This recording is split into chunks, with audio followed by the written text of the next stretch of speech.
The Seven Cyber Sins of Small Business. This is Andy Ziegler, president and founder of Tempest Risk Management. And today we're going to cover what common mistakes that small business owners can make when it comes to cybersecurity and what you can do about it. So sin number one, passwords. Using simple passwords that are easy to guess or using them in multiple places, bad idea. So what's your penance? Create longer passwords or even better passphrases. These are, short phrases that you can remember, easily remembered. Use, special characters and numbers, things like that. You guys know the drill. The longer the password, the harder it's going to be the guess. That's exponentially harder. Make sure that every account has a unique password. Yes, even Facebook and Instagram.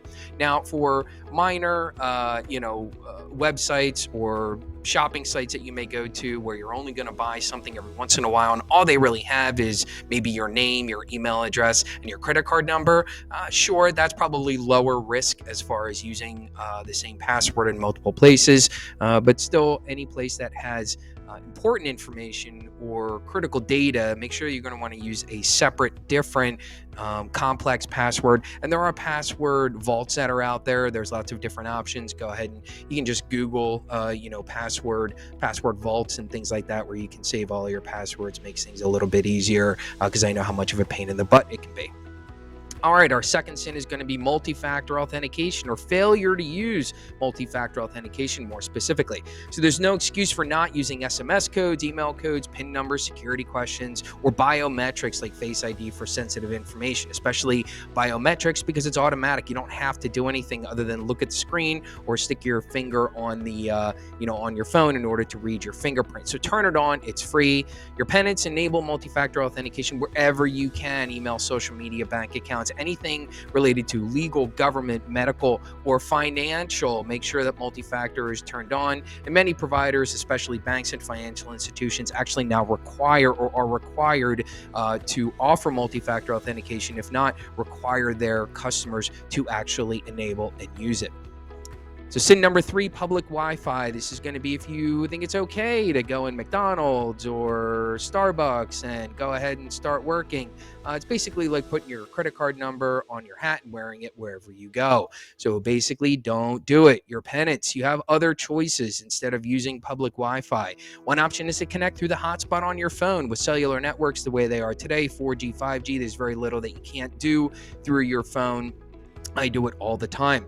Option number two, work offline. A lot of these systems are going to sync up when you reconnect, so don't be afraid to do that. And my personal favorite, wait. Have some patience. Read a book, for crying out loud.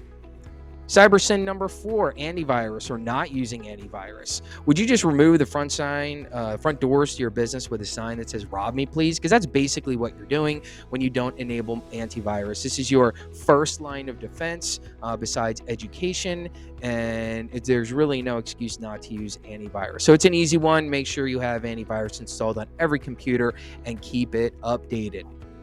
Cyber sin number five, similar to antivirus, updates, computer and phone updates. So this is for those of you who think that Netflix only emails DVDs or Amazon only sells books. Software and computer manufacturers are required to provide security patches at no charge to their customers. So there's no excuse not to do this.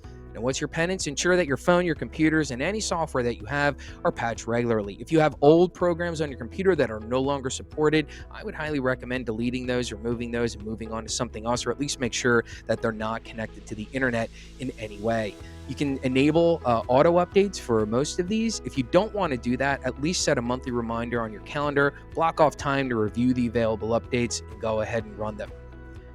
Cyber sin number six, backups or not backing up your data. No, saving everything in OneDrive is not a backup. That's a cloud-based storage. You want a second copy somewhere else in case your primary storage becomes compromised. It's like your will. Just because you have a will in one place, let's say a fire safe in your house, doesn't mean that something can't happen to it. It may be safe, it may be protected, but there's no guarantee. You're going to want to hedge your bets and make sure you have a second copy. So back up your data. You can get a file level cloud backup for a fairly cheap price. Lots of options out there like Barracuda and Carbonite you hear about quite often. And when all else fails, at least your data isn't lost for all eternity if something were to happen to your primary file storage system. So you should always have a current backup of your data. I recommend backing up a full copy of all of your files daily and having each daily copy saved for at least 3 months, and then having a weekly or monthly copy saved for at least 2 years.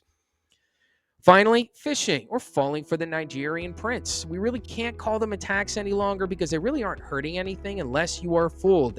We're constantly getting them, dozens of them a day. If you're not, I certainly are. So if you thought that Nigerian prince really wanted to give you $10 million, well, then shame on you. So what's your penance? The most important thing is that you need to have awareness that you are going to constantly get phishing emails, and now even more so SMS or text messages that claim to be won a prize. So click here in order to get your prize. They're doing the same thing as phishing emails. They're trying to get you to click on a link where they will try and further the ruse, pretend to be somebody else, and try and get you to give up some of your personal identifiable information or authentication information, or they're going to install malware on whatever device you attempt to contact them through.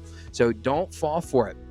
To recognize the threat, hover over the URL links with your mouse and see where that click will actually take you if you were to click it. Don't click it. So if something doesn't look right, sound right, or smell right, don't do anything at all.